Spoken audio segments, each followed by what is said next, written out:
ছেড়ে তো দিল, এবারে হেঁটে হেঁটে আমাদেরকে যেতে হবে কত দূর আমরা জানি না। আর এইদিকে সবাই হেঁটে যাচ্ছে, তাই আমরাও যাব। চলো কতক্ষণ হাঁটা। হ্যাঁ, মন্দিরের চূড়া দেখতে পাচ্ছি না, বলছি এখানে মন্দির। স্ক্যাম কর দিয়া গাইস, স্ক্যাম হো গয়া। এই রেন্ডো অনেক দূরে ছাড়লো না রেন্ডো দা, স্ক্যাম স্ক্যাম হয়ে গেছে। ধাপ্পা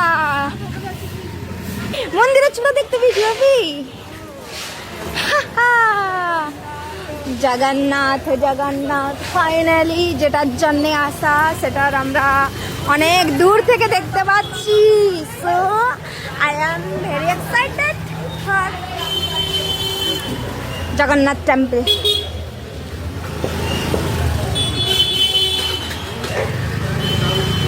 Can you see this? 2022-এ বৃন্দাবন গেছিলাম, 2026-এ পুরী।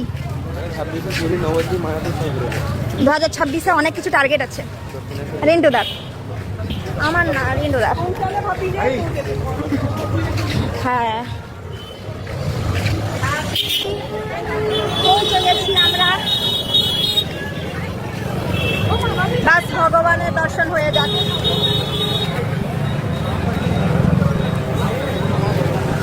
হরে কৃষ্ণ।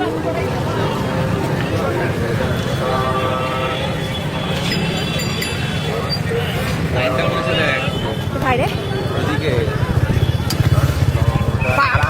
বিশাল লাইন। লাইনে আমাদেরকে দাঁড়াতে হবে এখন জগন্নাথ দর্শনের। এই যে এত বড় জায়গাটা দেখছেন, এখানেই পুরো রথ চলে।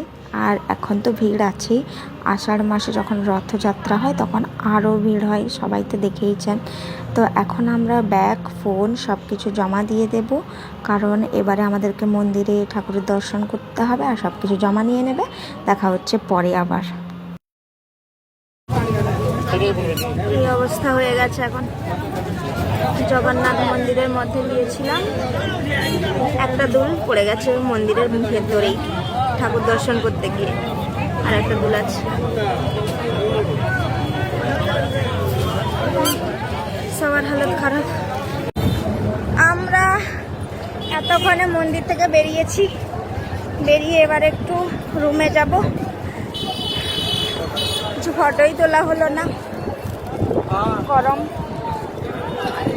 তার মধ্যে কানের দুল হারিয়ে গেছে একটা, তার মধ্যে ক্লিপ ভেঙে গেছে মাথার, চুল ছেড়ে ছেড়ে ঘুরতে হচ্ছে, সব দিক দিয়ে জ্বালা। তার মধ্যে জগন্নাথ টেম্পলের ওপরে চিল পাখি উড়ছে, পাখি উড়ে যাচ্ছে। এইখানে কিছুক্ষণ না, কয়েক ঘন্টা আগে আমরা প্রচুর ভিড় হয়ে দাঁড়িয়েছিলাম, পুরো ধাক্কা ধাক্কি ঠেলামেলি করে দাঁড়িয়েছিলাম। আর এখন বেরিয়েছি সেই সকাল থেকে, এখন এতক্ষণে মহাভোগ আরও খেয়ে বেরোনো। ফটোশ্যুট করবে রিন্টুদার আউটফিট, দিদির আউটফিট, আমার আউটফিট। ও মাই গড। আমরা তো ভেবেছিলাম পতাকা চেঞ্জ দেখেই একদম বিকেলে তারপরে বাড়ি ফিরবো, বাট হলো না সেটা। এতটাই রোদ, এত গরম। তারপরে একদম সেই সকাল সকাল এসেছি আমরা মন্দিরে, আর কতক্ষণ, এখন দুপুর 2টো বাজে। এতক্ষণ ধরে আমরা আছি, প্রচুর গরম, দাঁড়িয়েছিলাম এতক্ষণ ধরে। তার জন্য সবাই কিন্তু ক্লান্ত হয়ে গেছি, একটু রেস্ট না নিলে হবে না। তো তার জন্য আমরা মন্দির থেকে বেরিয়েই দেখি দই বড়া বিক্রি হচ্ছে, তো এটা একটু খেয়ে নিলাম, কারণ মহাভোগ এত অল্প করে দেয় কারোর পেট ভরে না। তো এরপরে আমরা চলে এসেছি স্বর্গদ্বার। তো এখানে হচ্ছে যারা মারা যায় ওদেরকে পোড়ানো হয়, শ্মশান বললেই চলে। স্বর্গে যাওয়ার রাস্তা, স্বর্গদ্বার, স্বর্গে যাওয়ার রাস্তা এই যে এখানে।